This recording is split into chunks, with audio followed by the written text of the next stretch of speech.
My dad sent me a strange message by dark light.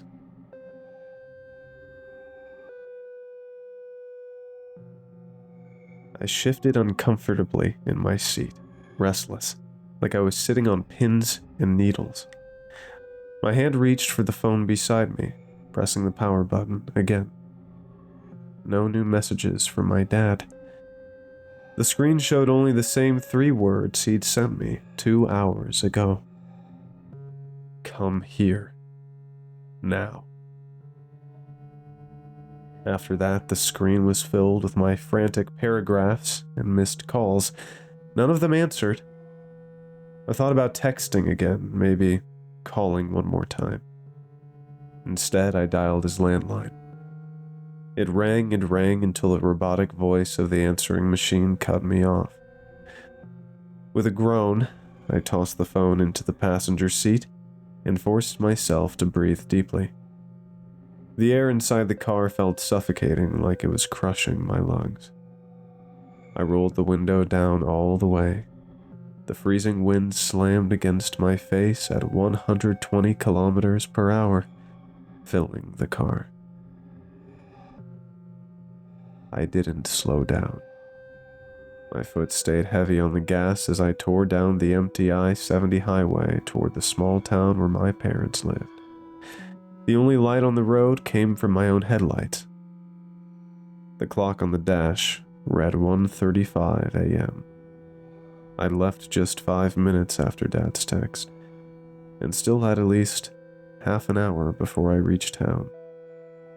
My mind was a demolition site of terrible scenarios. What if something happened to Mom? What if they'd been in a bad car accident? What if they were lost somewhere with no cell service? The more I thought, the harder I pressed on the gas. The engine screamed in protest. The cold air blasting through the open window was unbearable now, so I rolled it back up. I flicked on the radio, hoping music might calm me down. They say music helps, and for a few minutes it did. I found myself drumming my fingers along to the bass, the panic in my chest fading. Then my phone buzzed. The vibration against the passenger seat cut through the music like a knife.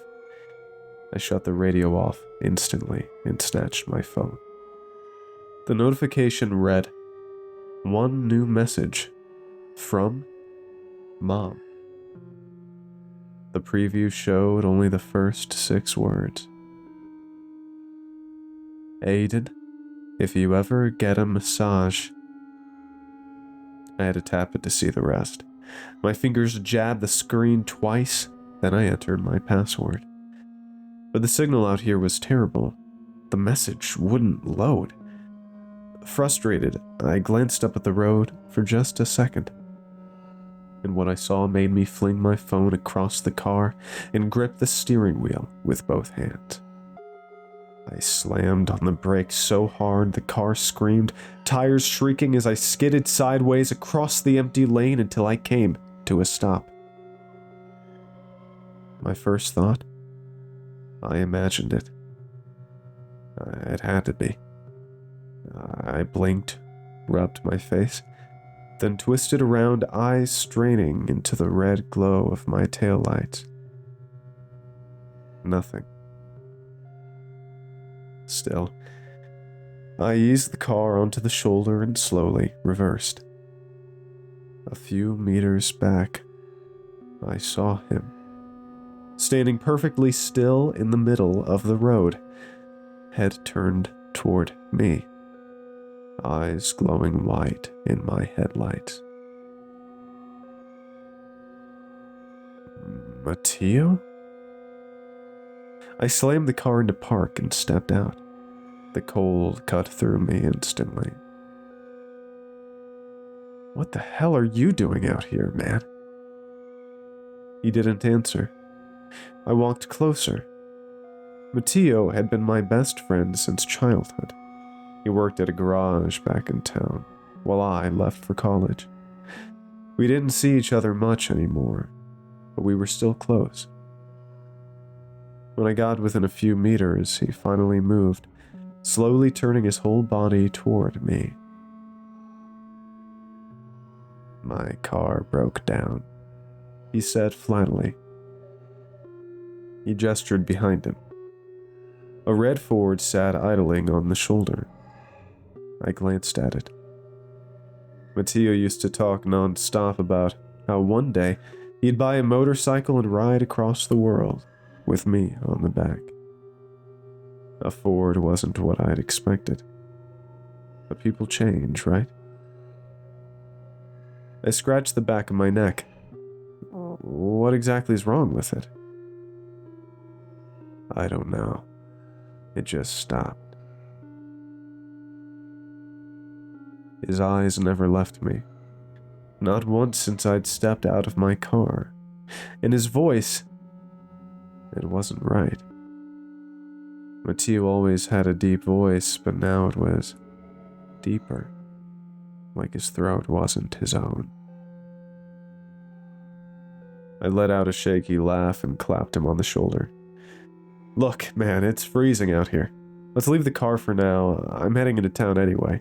You can ride with me, and tomorrow we'll come back and check it out. Sound good?" He only nodded.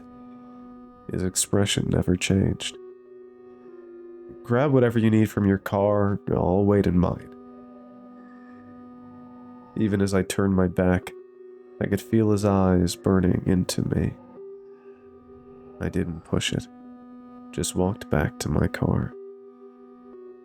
I was a step from the driver's door when something exploded against the back of my skull. White, hot pain. Someone had hit me hard. I collapsed, the asphalt rushing up. I wasn't fully unconscious. I saw the blood dripping onto the pavement beneath me, felt the warmth spreading down my neck. I tried to look back, to see who it was. Then another blow landed, and everything went black. I don't know how long I was out. When I woke, panic slammed into me like a truck, because I couldn't move. My arms were tied to the chair with thick ropes. So were my legs. My heart thundered against my ribs, shaking my whole body. Before I could even scream, I heard it. Footsteps. Slow at first, almost cautious, then louder, heavier, echoing in the small space around me. Someone was pacing the room, back and forth, just out of sight. "Who's there?" I shouted. No answer, just footsteps. "What do you want from me?"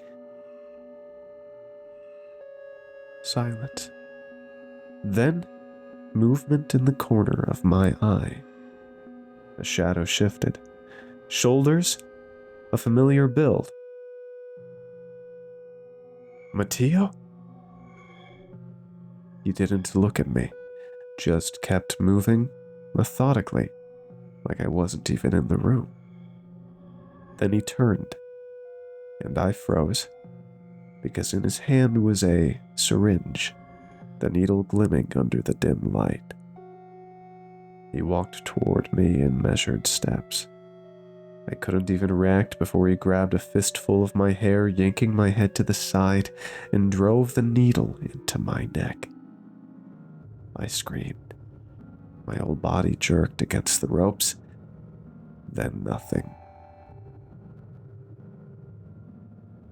When I woke again, the air was colder.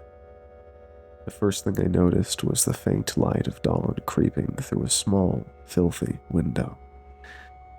The second was the sound. Metal on metal. At first I thought tools. A drill, maybe. Then the sound changed. Scraping. Grinding. No, it was sharper than that. Like a blade being sharpened. Matteo passed by me without a glance, heading to a steel cart in the corner. A surgical cart, the kind doctors wheel into operating rooms. On top of it, instruments, knives, scalpels, things I couldn't name. My body buzzed with static terror. I pulled at the ropes until my wrists burned raw. Nothing. Matteo turned holding a pair of scissors. "What are you doing?" I demanded. He reached for me. I flinched back. But he only snipped off a lock of my hair, dropping it into a small vial, and tucked it into his pocket. "Matteo, what the fuck is this? Untie me!" I screamed. The sound bounced off the walls, pressing back into my ears. He didn't answer, just moved back to the cart, calmly selecting another syringe. This one was empty. He stepped close, voice flat, mechanical. "Relax. Just need a blood sample. If you move, the needle will break off in your arm." My entire body seized with fear. I froze as he slid the needle into my vein, drawing blood. When he was done, he set the syringe on the cart. "Why are you doing this?" I whispered, my voice trembling. He didn't answer. This time, when he turned back, he was holding pliers. Big ones. "No," I stammered. "Wait!" He didn't stop. The pliers opened around my finger. I thrashed, screamed. My vision went black around the edges. The pressure clamped down. The pain ripped through me like lightning. My scream echoed, broke, dissolved into sobs. And then, I swear to God, I saw him bend down, pick something up from the floor. My finger. He held it in his hand. And then I passed out. When I came to again, it was dark. Night. The room reeked of iron and rot. My head spun. I looked down and almost vomited. Where my finger had been, the bone jutted white through the shredded flesh. The joint barely hanging on, crusted in dried blood. The agony surged back instantly, tearing through me. Matteo, my friend, had tortured me, and now I was going to die here, in his basement. But I'm not someone who gives up easily. I looked at the ropes binding my left wrist. The knot was just within reach. I clawed at it, my trembling fingers working furiously, tearing skin, nails bending backwards. The footsteps came back, running this time. I yanked harder. My fingers slipped. Closer, louder. My heart pounded so hard it drowned out my own thoughts. I wasn't going to make it. The ropes wouldn't come loose. And when the footsteps stopped right behind me, I broke. "Please," I begged, my voice cracked. Don't do this." He looked me up and down, sweat beaded on his forehead, and when his eyes landed on my face, I saw his pupils dilate. "Aiden, so it's you. Are you okay?" I didn't know what kind of game he was playing, but I knew I couldn't stand it. The closer he got, the heavier the fear pressed down on me. He must have noticed the worry on my face, because he backed away. It's okay, I won't hurt you. As he glanced around nervously, he did something I never expected. He untied me. While freeing my right hand, he muttered under his breath, "Did that bastard do the same thing to you?" I didn't say a word.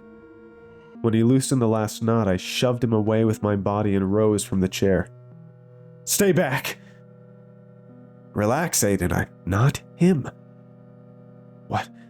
You literally tore off my finger." "No, that wasn't me, I swear." He raised his hands like he was surrendering. "Aiden, I know your head is spinning. I'll explain everything, but right now, please trust me, your friend, and let's get out of here." A muffled crash echoed from upstairs, like a vase shattering on the floor. Both of us instinctively looked up. Then Matteo turned back to me with wide, pleading eyes. "He must be here. We have to go, Aiden, please." The sound came again, louder this time. Maybe he was tricking me. Most likely he was, but I was too weak from the blood I'd lost. I had no other choice. I nodded, and we slipped out the same door he had come through. We hurried down a short flight of stairs and into the main hallway. Matteo led, signaling me to stay quiet. To my shock, he pulled a small pistol from his belt. We didn't speak until we reached the front door and stepped into the garden. He pointed toward an old motorcycle. "Get on." Running after him, my patience broke. "You said you're not him. Then who the hell was that? And what did he want from me?" He didn't answer until he straddled the bike and started it.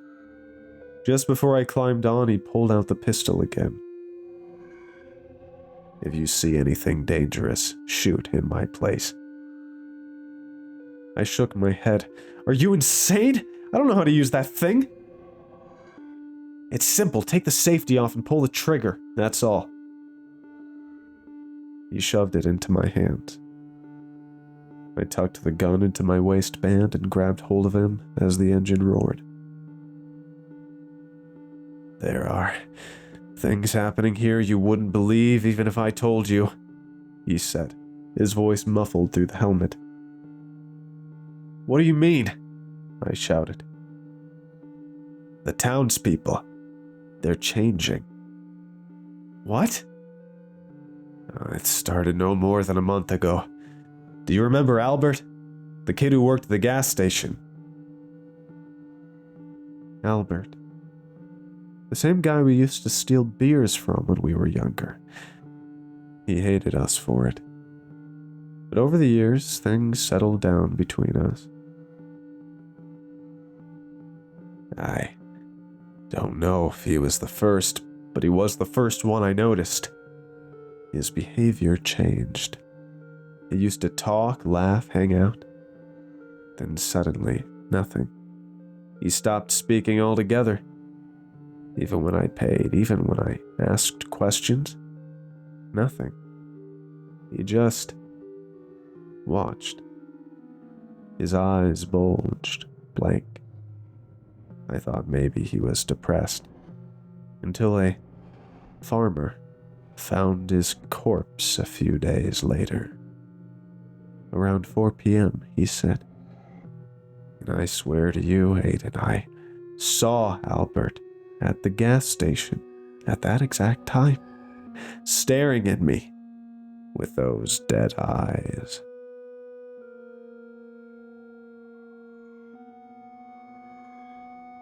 We rode in silence for a while, until I asked, "So, the one you saw wasn't Albert?"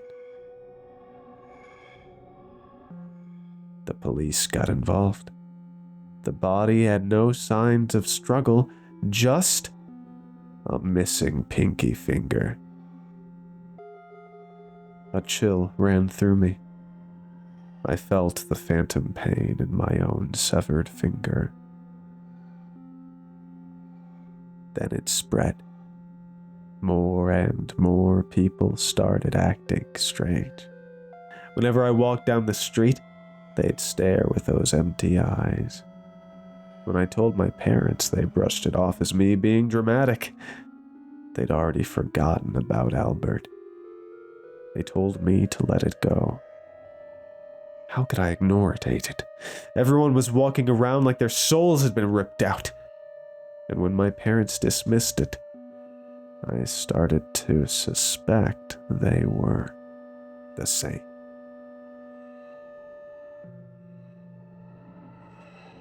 He paused.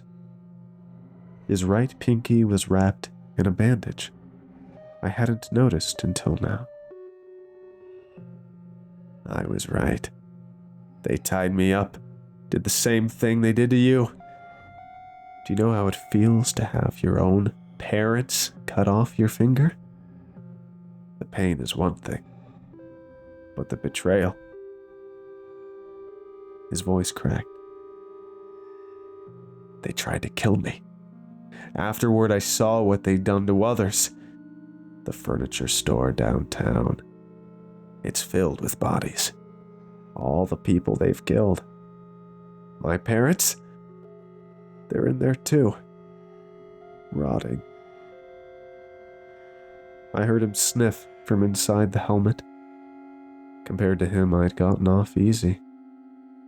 But then a terrifying thought hit me. Matteo, did you see my parents? He hesitated, then shook his head. No, I don't think so. Relief washed over me. Where are we going now? To Kansas City. I'm going to expose these bastards. Before I could reply, I noticed something. Over the roar of Mattia's bike, there was another engine. I looked behind us. At first, the road was empty. Then I saw it. A Ford. No headlights. Red. I knew exactly whose it was. Matteo! I screamed. The car swerved, nearly clipping us. Matteo veered sharply. The Ford pulled ahead and cut across our path. He gunned the throttle, but the car tailed us close. My palms were sweating and I started to slip from the seat. What do we do? I shouted. Before Matteo could answer, a gunshot cracked the air. The bullet missed me by inches. Matteo swerved again, but a tire blew out. The bike tipped, sending us tumbling. I hit the ground hard, my head slamming against the concrete ditch. My vision went black for seconds. When I came to, I saw Matteo lying motionless on the road. His helmet shifted slightly. He was alive. A shadow approached him. My stomach dropped. It was Matteo. The other Matteo. The fake raised his gun and fired. My friend screamed as blood sprayed from his hand. The imposter walked calmly toward him, ripped off his helmet, and revealed Matteo's real terrified face. And he shot him in the head. I ducked into the ditch, shaking. The fake Matteo was searching for me. He would find me soon. I looked at the fallen motorcycle beside me. At my waist, cold metal pressed against my skin. The pistol Matteo had given me. His words echoed in my head. Take the safety off and shoot. I waited until his footsteps grew close. Then, in one motion, I stood and fired twice. One bullet hit his chest, the other his face. He dropped instantly. I didn't wait. I bolted for the Ford. The keys weren't in the ignition. I scrambled, searching, until I found them between the seats. As I turned them, the headlights flicked on, and there he was, Matteo again, standing in front of the car, staring at me. This time, his face and chest were caved in where the bullets had hit, but no blood poured out. It was like I'd shot a plastic doll. He raised his gun. Glass shattered as bullets tore through the windshield. I shielded my head, shards slicing my skin. He yanked the door open and dragged me out. His fist pounded my face like steel hammers until I thought my skull would crack. Then he pointed the gun at me. This was it. But the gun clicked empty. Before he realized, I kicked him hard, sending him crashing onto the hood. I dove into the car, slammed it in reverse, and ran him over.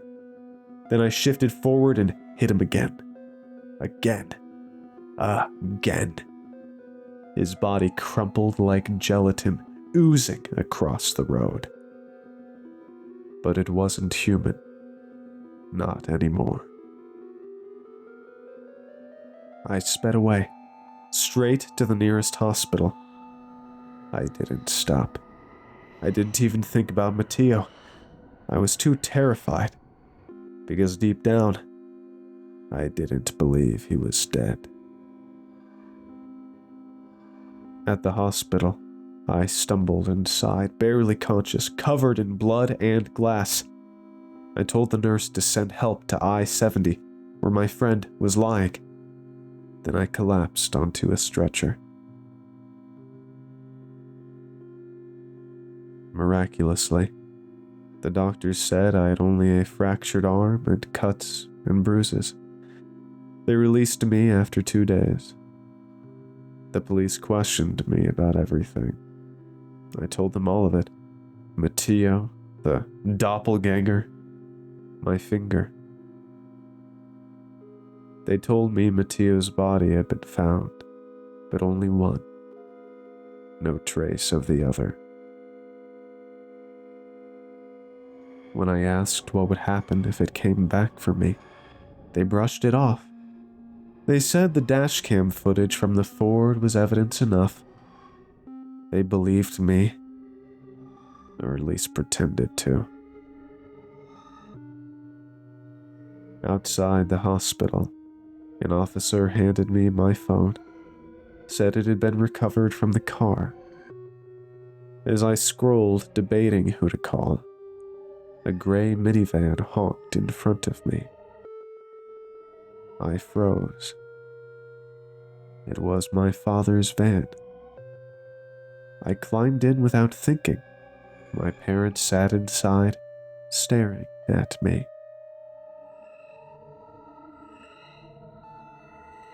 "How are you, sweetheart?"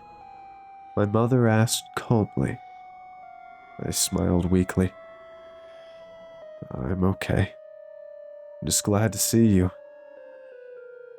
My father turned to me. "We're taking you home, Aiden." Home? Back to the town? But it's not safe. Matteo told me. Home is safe. We're going home. I leaned back in the seat, exhausted. But then I remembered. The text. "Dad, you messaged me. Told me to come to town. Why?" "It doesn't matter anymore, son. It's been handled." As I scrolled, I noticed another unread message from Mom. The one I hadn't finished reading the other night when this all began. Aiden, if you ever get a message from your father or me telling you to come to town, don't do it. We already left Kansas. Strange things have been happening there. Call me as soon as you get this.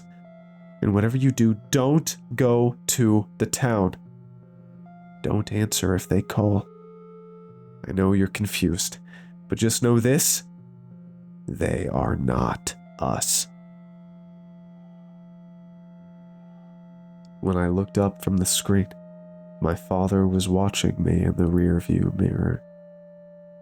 My mother slowly turned red, eyes locking on mine. Is something wrong, son? I forced a cough to hide the lump in my throat. No. Now I'm here, in my old bedroom. The door is locked, but I can hear footsteps on the stairs. They're coming. I think my end will be the same as Matteo's. If someone finds this, if you're reading it near my body, heed my warning. Don't trust the people in that town. I don't know what they are, but they are not us. They are not us. They are